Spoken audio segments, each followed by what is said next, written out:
बिस्मिल्लाहिर्रहमानिर्रहीम। अस्सलाम वालेकुम नाज़रीन, मैं हूं सैयद नाज़िम ज़ैदी और आप देख रहे हैं ज़ैदनामा। नाज़रीन, पिछले कुछ दिन मैं वीलॉग अपलोड नहीं कर सका और जो मेरी इंस्टाग्राम और फेसबुक फैमिली है वो ये जानते हैं कि मैं ज़रा फैमिली ट्रिप पर नॉर्दर्न एरियाज़ में था और वहाँ पर ऐसे मुकाम पर था जहाँ पर बिल्कुल भी सिग्नल नहीं आ रहे थे और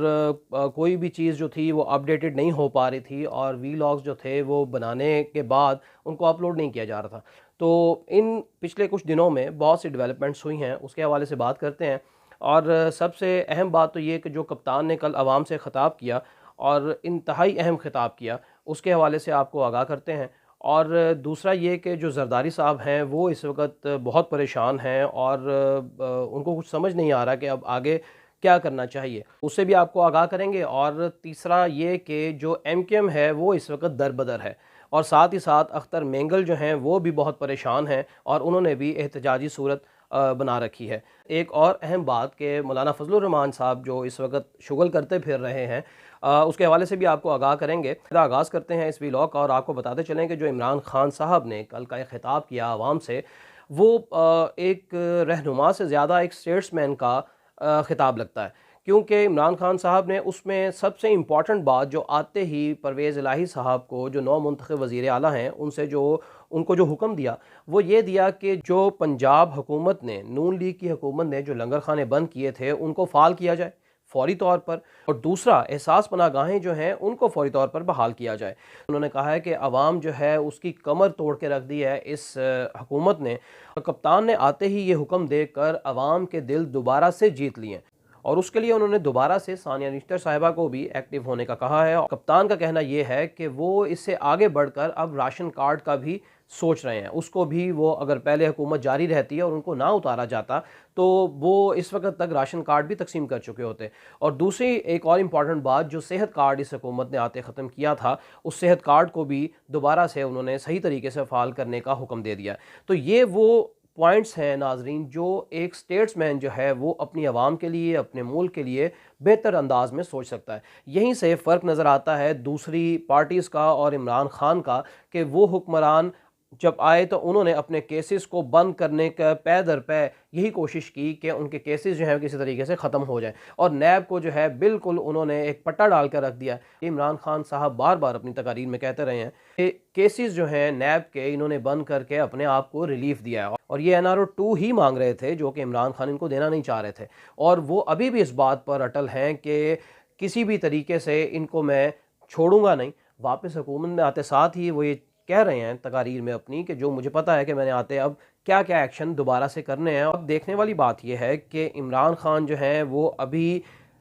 मरकज़ी हुकूमत में तो नहीं आए, लेकिन उनके जो कल का जो खिताब था उसके हवाले से अगर हम बात करें तो उसमें ऐसी चीज़ें ही दिखाई दे रही थी कि वो अब इस तरह से अपने आप को अब समझ रहे हैं कि वो पूरे मुल्क के वज़ीर आज़म हैं, पूरे मुल्क के सरबराह हैं। इमरान खान जो हैं ये बहुत बड़ी गेम खेल गए हैं और जितनी भी जरदारी साहब ने एफ़र्ट की थी वो सारी की सारी धरी रह गई। अब जरदारी साहब क्यों परेशान हैं उस पर बात कर लेते हैं कि जरदारी साहब ने जो लाहौर चक्कर लगाए पिछले दिनों और उन्होंने जितनी भी इन्वेस्टमेंट की थी वो इन्वेस्टमेंट जो है उनकी ज़ाया गई। अब जरदारी साहब परेशान इसलिए हैं कि जो इन्वेस्टमेंट थी वो उनकी अपनी तो नहीं थी, उनके साथ कुछ लोग थे जिनकी कुछ डिमांड्स थी, जो कि कुछ चाहते थे, उनको अपने साथ मिलाकर और उनको यकीन दिलाकर जरदारी साहब जो हैं वो आगे बढ़कर फ्रंट फुट पर खेलते हमें दिखाई दिए। लेकिन नज़र ये आया कि जरदारी साहब जो हैं वो शिकस्त खा गए। अब जो मुफाहमत का बादशाह था, वो एक जरदारी सब पर भारी जो नारा था, वो अब बिल्कुल ही ख़त्म हो के रह गया। जरदारी साहब जो हैं वो कोई एक्शन इस किस्म का नहीं कर सके कि पंजाब में हुकूमत को बचाया जा सके, और उनकी जो अपनी भी सीट्स थी पंजाब में वो भी सारी की सारी रायगा गई और तहरीक इंसाफ और काफ लीग जो है वो अपनी हुकूमत बनाने में कामयाब हो गए। तो जरदारी साहब को अब बहुत ज़्यादा परेशानी इसलिए लाहक है कि जितने भी लोग उनके आस पास मौजूद हैं, जिनको उन्होंने यकीन दहानी करवाई थी, जिनको उन्होंने ये वादे किए थे कि आपको जो आपकी डिमांड्स हैं वो पूरी की जाएंगी, तो वो अब इस वक्त घबराए पड़े हैं। जरदारी साहब परेशान हैं कि अब क्या किया जाए, क्योंकि जो MKM है उसने भी अब सवालात उठाना शुरू कर दिए हैं और MKM को भी ये बात क्लियर हो गई है कि अब कुछ भी हाथ में नहीं रहा और MQM अब वापस तहरीक इंसाफ की तरफ तो नहीं जाएगी और जा भी नहीं सकती, क्योंकि वो उनको बहुत रोकते रहे लेकिन MQM ने उनकी एक ना सुनी। और MQM को ये यकीन दहानी करवाई गई थी जरदारी पार्टी की तरफ से कि आपके जो भी मुतालबात हैं वो हम पूरे करेंगे। लिहाजा अभी तक MQM के भी मुतालबात पूरे नहीं हुए और साथ ही साथ बलूचिस्तान से अख्तर मेंगल साहब ने भी एक एहतजाजी रवैया इख्तियार किया हुआ है, वो भी इसी तरह की बातें करते दिखाई दे रहे हैं। तो लिहाजा जरदारी साहब को इस वक्त हर तरफ से प्रेशर बना हुआ है। लेकिन जरदारी साहब की तो सियासत पंजाब में पहले भी कोई ख़ास नज़र नहीं आती थी और जो रही सही थी वो भी दफन हो गई। लेकिन साथ ही साथ जरदारी साहब के इन कुछ एक्शंस की वजह से नून लीग की जो सियासत है वो दफन होकर रह गई है। इस वक्त जरदारी साहब जो हैं वो शहबाज शरीफ से सख्त नाला है, क्योंकि जरदारी साहब भी शहबाज शरीफ साहब से कुछ चाह रहे थे और शहबाज शरीफ जो हैं वो जरदारी साहब के उन मुतालबात को भी पूरा नहीं कर सके। तो जरदारी साहब अब इस हुकूमत से भी नाला है। जो लोग जरदारी साहब की वजह से इस हुकूमत को सपोर्ट कर रहे थे अब वो भी इंतहाई परेशान हैं और जरदारी साहब के पीछे पड़े हुए हैं कि आपने तो कहा था कि आप हमारे मुतालबात पूरे करवाएंगे और वो पूरे नहीं हो सके। नाज़रीन, जो मौलाना फजलुर रहमान साहब के हवाले से मैंने आपको बताया कि वो जो इस वक्त चीखें मार रहे हैं और जो उनको तकलीफ़ है वो ये कि उनको भी हुकूमत ये अब जाती हुई दिखाई दे रही है। और उन्होंने बहुत दावे किए थे, बहुत नारे लगाए थे कि हम इस हुकूमत के साथ हैं और PTI को दोबारा हुकूमत में नहीं आने दिया जाएगा। लेकिन मौलाना फजलुर रहमान इस वक्त हमें अदलिया पर भी वार करते दिखाई दे रहे हैं और उन्होंने एक बहुत ही मज़ाक़ा खेज़ जो बात मैंने आपको इंट्रो में बताई वो ये कही कि हमने कभी जो फ़ौजी मार्शल लॉ है उसको एक्सेप्ट नहीं किया, उसको कबूल नहीं किया, तो हम अदालती मार्शल लॉ कैसे कबूल करेंगे। तो ये एक ऐसी उन्होंने बात की कि जिसकी वजह से उनके ऊपर लोगों ने उंगलियां उठाना शुरू कर दी हैं कि आप तो रहे ही इस्टेब्लिशमेंट के भरोसे हैं। आप जब भी हुकूमत में जिस भी हुकूमत के साथ रहे हैं और मुसलसल कितने सालों आपने हर हुकूमत का साथ दिया, और में जो मुशर्रफ साहब की हुकूमत है उसमें मौलाना फजलुर रहमान जो हैं वो उनके साथ कितना अरसा चलते रहे। तो क्या वो फ़ौजी डिक्टेटरशिप नहीं थी? क्या वो फ़ौजी मार्शल लॉ नहीं था? तो मौलाना फजलुर रहमान इस वक्त बौखलाहट का शिकार हैं, क्योंकि उनको भी अब ये समझ आ रही है कि ये हुकूमत जो है पंजाब की जिस तरह हाथ से निकल गई है नून लीग के, तो ये जो वफाकी हुकूमत है वो भी निकलती दिखाई दे रही है। लिहाजा अब ये जो PDM थी ये बिल्कुल रेज़ा रेज़ा होकर रह गई है और जो